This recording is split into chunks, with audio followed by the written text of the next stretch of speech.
Quinta-feira da segunda semana da Quaresma. Eu sou o Padre Pedro Paulo e começamos agora, bem cedo, mais um programa, a Bíblia no mundo de hoje. As quintas-feiras são marcadas nesse programa pelo nosso passeio pela voz ancestral da Igreja. É muito importante que o católico tenha bem presente isso. A Igreja não tem espaços de silêncio. Não há nenhuma década ou século marcado pelo silêncio da Igreja. Os historiadores leem as instituições segundo critérios e só podem sê-los meramente humanos. Portanto, eles não têm uma visão específica sobre a Igreja, a não ser do lado de fora. Então, por exemplo, é muito comum falar de decadência, de momentos, alguns até são profetas do fim da Igreja e coisas do gênero. Mas quando nós olhamos a Igreja no seu verdadeiro perfil, que é mistérico, lá está ela, sempre evangelizando, ensinando, aprendendo do Espírito Santo, comunicando. Sejam nos momentos historicamente favoráveis, seja naqueles desfavoráveis. Aliás, os momentos desfavoráveis, momentos de guerra contra a Igreja, os momentos de conflito, os momentos de crise moral, esses são ainda mais intensamente utilizados pelo Espírito Santo para divertir, para construir, para tornar o mundo melhor através da purificação da própria Igreja. É bom lembrar disso, que o Espírito sempre está purificando o corpo da Igreja, porque a alma da Igreja é una, santa, católica e apostólica. Seu corpo, que somos nós, traz as marcas, não do pecado original, porque o corpo da Igreja é constituído pelos batizados. Por isso esse corpo também é santo.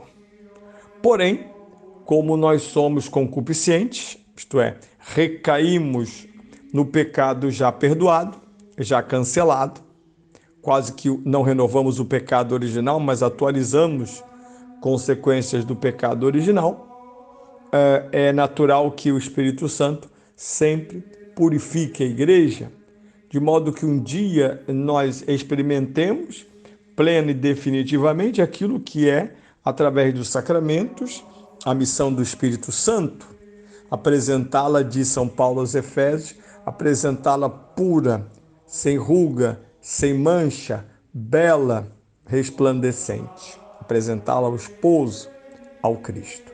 Esse será o ato final da escatologia, do final dos tempos, do juízo definitivo. Enquanto isso, o Espírito vai purificando a Igreja pelo ouvido e pelos olhos, pela prática e pelo pensamento.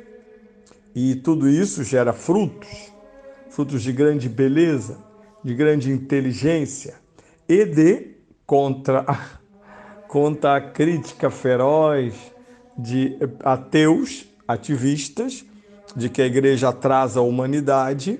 Pelo contrário, se a humanidade dá passos à frente, é graças à beleza que nós exprimimos, não por nossa própria capacidade, mas porque simplesmente expressamos aquilo que vemos, que ouvimos.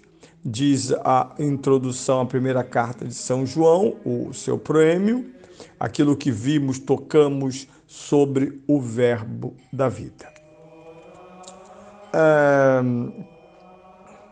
Aqui temos uma bela visão. Hoje ouviremos este texto de Santo Agostinho, um texto que nem equivale aos nossos,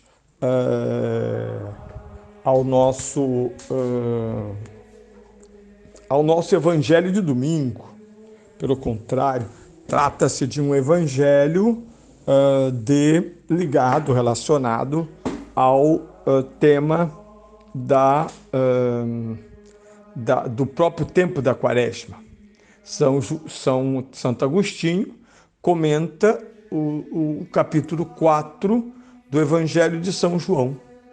Veio uma mulher da Samaria para tirar água. É isso que ouviremos nesse programa.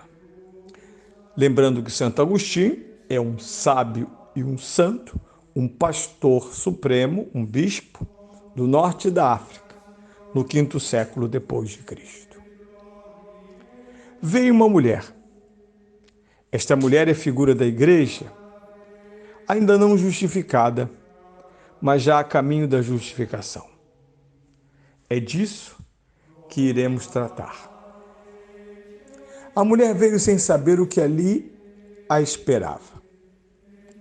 Encontrou Jesus e Jesus dirigiu-lhe a palavra. Vejamos a razão por que veio uma mulher da Samaria para tirar água. Os samaritanos não pertenciam ao povo judeu, não eram do povo escolhido. Faz parte do simbolismo da narração que esta mulher, figura da igreja, tenha vindo de um povo estrangeiro. Porque a igreja havia de vir dos gentios, dos que não eram da raça judaica. Escutemo-nos a nós mesmos nas palavras desta mulher. Reconheçamo-nos nela e nela demos graças a Deus por nós. Era uma figura, não a realidade. Começou por ser figura e depois veio a tornar-se realidade.